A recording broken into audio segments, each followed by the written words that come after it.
What do you get when you mix a DIY camper like the one right behind me and a ham radio and a camping trip? You get Parks on the Air. In today's video, we're going to give you a brief introduction to Parks on the Air from a new Pota operator, as well as some of the follies. Oh, this is going to be a great video. You don't want to miss out, so let's get to it.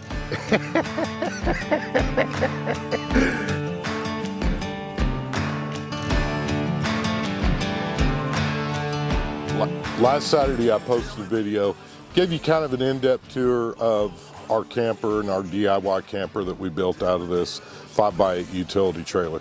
I'll put a link up here if you'd like to go check that video out. Kind of shows you a little bit more about the camper and the camper setup. What we're going to do today is kind of an introduction to Pota, what it is, and why I think it's another great reason to get outside and make something happen. Parks on the Air was started, the way I understand it and from the book that I read, it was started, let's just say 10 years ago. I don't know you know I'm bad with numbers, but 10 years ago there was a field event and it basically lasted for a year, and it was done through the ARRL, if I'm not mistaken. If I'm wrong, comment down below and let me know. But what they did is they set up all the national parks in the United States was an eligible area to be considered a park on the air. The way it works is you would have what you'd call an activator who goes to a park. He would set up his portable ham radio, get it set up in a park, and then he would call for people to call him back. And basically what you would hear on the radios, you're gonna hear people saying CQ Pota, they'll give out their call sign, CQ Pota, and they're looking for contacts. And the hunter, which could be a guy like me from his house, who could actually call and reply to him, you make a contact, you exchange your signal strength, whatever, and then both of you get a point. So basically this is like a sticker system. So if you go back to the 3rd grade and you think about spelling test or multiplication charts or whatever, and your name would be on a list in your homeroom teacher's class, and you'd get a star beside it because you did your spelling bee or whatever. It's the same thing. It's just kind of you can earn awards and earn points for making contacts, whether you're a hunter like from your house or an activator at a park. Again, guys, this is one of those deals that I'm telling you, if you've been watching my channel very long, you know that we love everything outdoors. There's times that I'd like to go to the lake and go fishing, beautiful sunny day, but the wind's blowing too bad to get the boat out on the lake. Or you get there and the wind's blowing too bad that you can't really cast out too far and you're probably not gonna catch anything. This is just a whole nother reason why Pota is fun. So in this trip, what we're doing is we're actually camping at a state park. It's Martin Creek State Park. And we're also gonna be catfishing at the same time. So we've got our catfishing rod and reel set up with our little bell on it so that you can hear. And then we're also gonna be running the ham radio out of the camper just to make it a little bit funner. Starting off with the follies, things not to do. I was recording all of this as it was happening. So a lot of the video that you're gonna be seeing, it actually came from the campsite. And here's what happened. I get everything set up, I get inside, and I'm making my first contact, and there's a logging system. So the logging system that I'm using, and that's a way to keep track of who you contacted. You want to keep track of their call sign. You want to keep track of maybe the time, as well as your signal report. And I'm using a system called World Radio League, which is really phenomenal. So one of the cool things is when you enter in their call sign, if they're in the system, which they should be if they've been a licensed ham radio operator for very long, then their information will pop up and you'll be like, hey, that's Bob from Idaho or whatever. What happened was my very first contact, the guy, and I'm new at this, so he said his call sign a little faster than I could type, and he had to repeat it 3 times. Finally got it, and I repeat his call sign back to him. And all this is on video, right? And I'm like, man, I'm sorry, thanks for your patience. I'm new to this. This is my first time to activate. And he was very cordial, very understanding, and congratulated me on my first activation. And so you get done talking to the guy, and I was like, okay, I put out my call sign, calling CQ Pota for the next guy, and I notice when he's calling and he's giving me his call sign, so I'm trying to type it in, and the other guy's call sign's still in there. So I have to hit the delete, and I back it up and get it to 0. Okay, repeat your call sign. He gives it to me. You guys, if you guys are experienced, you already know what I'm saying, but here's what happened. When I deleted the other guy's call sign, I erased it out of the system. Oh, so when you get done logging your contact, there's a button to hit log contact, and it'll start over with a blank screen.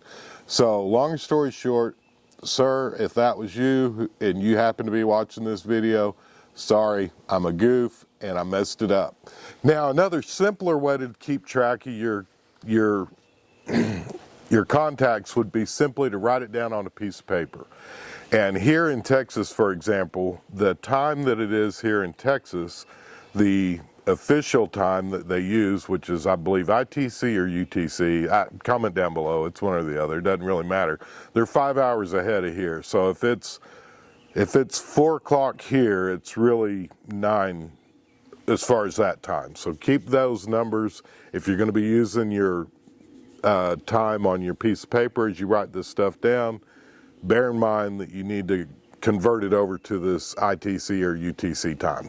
The logger that I'm using on the computer, because I had my little internet box hooked up, so I had internet and I had everything. And again, this is a great logger. It's really, really nice as long as you don't mess it up. So that was mistake number 1 as far as folly. Mistake number 2 as far as trying to bring the video to you guys is, not only did because I was thinking to myself, hey, it ain't that big of a deal, I'm videoing all this, I'll just go back when I get home, I'll correct it by watching the video.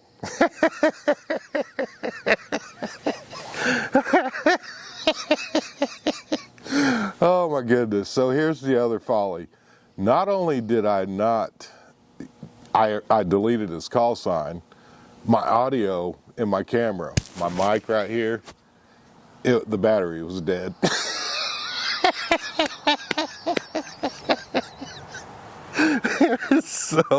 So if you guys have been watching, if you go back and watch one of my very first antenna videos that I ever did, it was by KB9VBR, and he makes antennas, and I've done a video. I'll put a link up here so you can go back and check it out. But one of the things that you always notice is he videos all of his Pota activations, and I thought to myself, hey, that's a great way in case something happens. You've got it on video. If there was a mistake made in typing it, maybe you fat fingered one of the digits in the call sign or something like that, having it on video is just another great backup system. So for me, what I did, you guys know I've been making videos for quite a while now.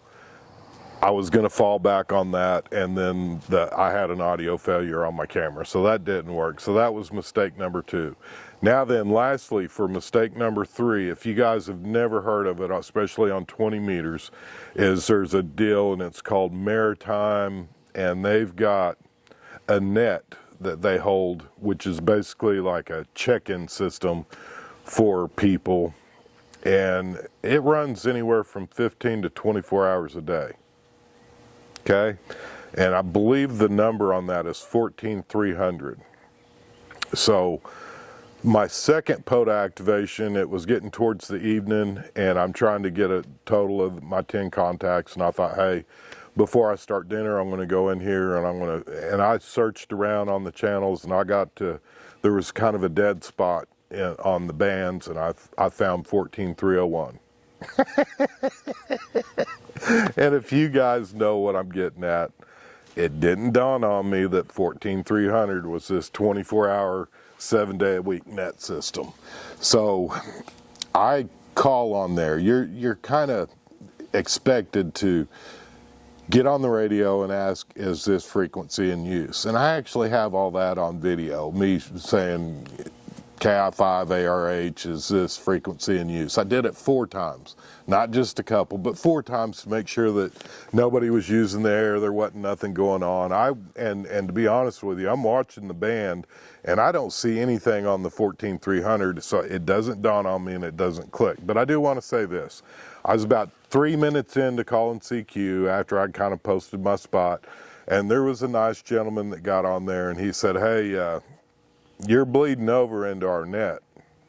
And I was like, man, I said, I'm sorry. I did call to make sure the frequency wasn't in use. Nobody replied. I did that 4 times, but I said, either way, I apologize. And I just went ahead and shut everything down. I already have my 20 contacts anyways. So if you're new to Pota, keep that in mind, or if you're new to ham radio, keep that in mind. Now I do want to preface this and kind of say this real quick as we kind of wrap this video up. I wanted to get the follies out of the way and give you a brief introduction to what Pota is. And again, I'm using this as another reason to get outside and make something happen. That's kind of our motto here on Heartland Makes and Outdoors, is get outside, make something happen. But as we wrap this up, I do want to say this. You do, in order to be legal, you've got to have your ham radio license to get on the air. And you're going to hear different people complain about their reasons why they're not going to be a ham radio, a licensed operator, and or I just want to say this. You guys can go back. We make stuff on this channel and we try to make it fun. I've made bows. I've built custom arrows. I've built fishing gear. We've got a whole series of videos on how to make lures so that you can catch your fish that you want to catch off of lures that you made, and it just makes it a lot more fun. But think about this. You go out and you buy a bow and or you make one yourself. If you don't ever practice with it, how are you going to be able to connect with your game if you're presented with the situation where, hey, I need this animal or I need this meat so that I can feed my family? If you never practice with it, odds are at the time that you need it the most, it's never going to work out for you in your favor. I'm not going to say that you couldn't get lucky from time to time, but my point is this: when you get your ham radio license, to me, the way to think about this is it is a license to get out and experiment. So similar to archery, where you've got guys that are using real heavy arrows with super heavy points up front, or real lightweight arrows that are going to be really fast and flat shooting. It's all an experiment. Hey, what's going to work best for the game that you're hunting? This is exactly the same thing. For activating for your very first time, I'm going to give you a handful of things that might help you, some tips. Tip number 1 is going to be keep your radio, your antenna, and all your gear simple. Keeping it simple lessens the chance of something going wrong. When you're calling CQ and maybe you're having a tough time getting anybody to answer you, it is okay to go ahead and hunt for others that are actually doing the same thing. You can still hunt other activators. You can also use a pen, piece of paper, and write down stuff, keeping it simple. That way you don't have to worry about your laptop being charged or your iPad or any of that. Or if you're silly like me, you don't have to worry about accidentally deleting over somebody else's call sign. So just keep it simple and make it fun. By using our camper is now our mobile base station, and it just makes it a little bit easier to keep everything set up. So in this video, I hope you have a better understanding of how we used our DIY camper to go out camping and have another adventure by mixing in Parks on the Air into this video. Next week, we're going to be doing a full dive into the Pota activation. We're going to be trying to catch some catfish, see if we can cook a catfish for dinner. And then we're also going to be sitting around the campfire a little bit and maybe even grilling up some steaks. So if that's something that sounds interesting to you, consider subscribing down below. Comment down below and let us know. I've told you some of my follies. What are some of the mistakes you've made? If you've been activating for a while now, let us know. Share some of your mistakes with us. I think it's fun, and one of the best ways that we can learn is from our mistakes. So again, whoever it was that called me and I didn't get your call sign, sir, I truly apologize. I know I was laughing earlier. I'm laughing at myself because I made a mistake. And I'm sorry for the guys that maybe heard me bleed over into the Maritime Net. Guys, I apologize. That's a sincere apology from my heart. Mistakes are going to happen. If you're new, it's just going to happen. I listened, never heard nothing. Nothing was showing up on my meter, and I didn't even think about how I could potentially mess up your Maritime Net. So I made a mistake. We can all learn from each other's mistakes, and that's something that I think more people ought to be more willing to do, is share some of their mistakes with us, because nobody's perfect. I'd also love to hear from you. Have you built a little camper out of something and done Pota activations as well? Comment down below. Let us know what your setup is. We'd love to hear from you. Even if you're not into the ham radio stuff, we'd love to hear from you about your camper build or what you're doing to make activities fun in the outdoors and do it affordably. We'd love to hear from you. Again, we appreciate your likes, comments, and subscribes. I hope you all have a blessed week. And let's get outside and make something happen.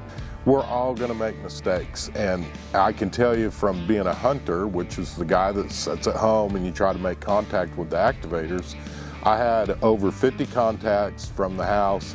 They all went pretty swell. But when you find yourself in that moment of, hey, calling CQ Pota and you're the activator, there's gonna be a little bit of added stress, kind of like bow hunting. That first time that you see your game walk in front of you, you've shot paper targets over and over and over, and now all of a sudden there's game in front of you and you get a little excited.